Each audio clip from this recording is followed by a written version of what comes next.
Okay, so I'm going to read Mark 8 and 31 through 38.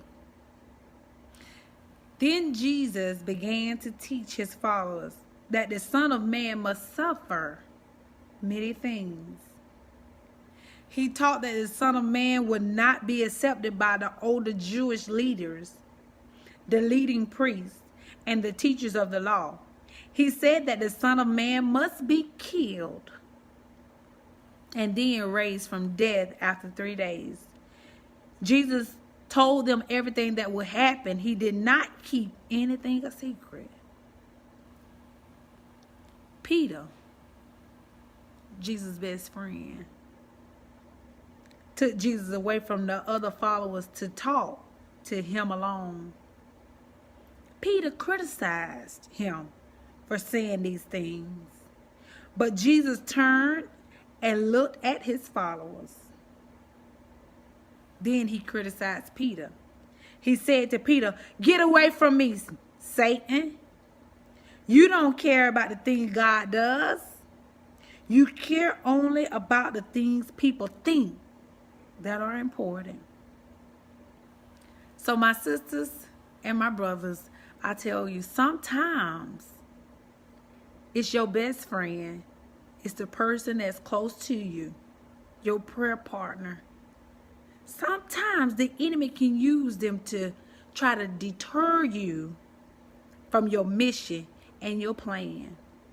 But that's why I'm here to encourage you to stay connected to the true vine. Know your purpose. Know what God have called you to do here on earth. So you will know your best friend after the spirit and not after the flesh. And then after God corrected Peter, him and Peter ain't stopped being friends. They were still friends, but he knew the spirit that was at work within Peter. That's why he said, Satan. He didn't say Peter. He said Satan. Knowing each other what? After the spirit and not what? After the flesh. So when the enemy decide to use your best friend, that same face that you're familiar with, you'll be able to discern what spirit is at work within them and say, "Get away from me, Satan. You don't care about the things God does. You only care about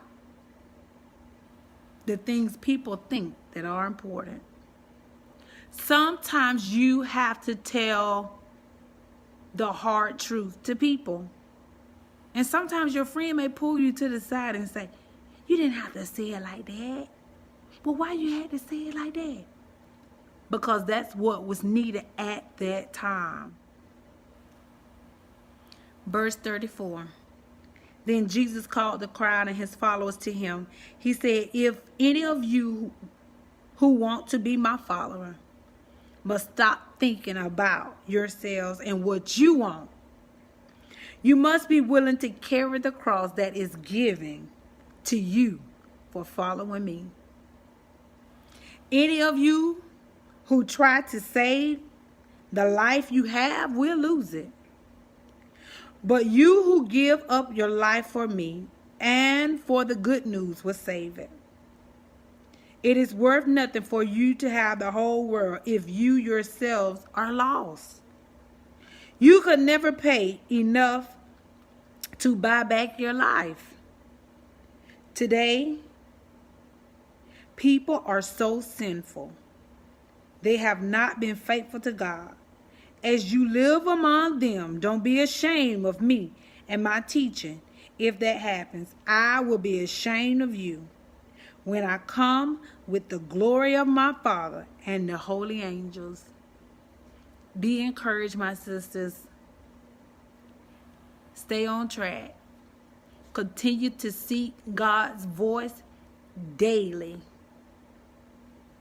Continue to reach to the cross. Know your purpose. Know your plan. Be blessed.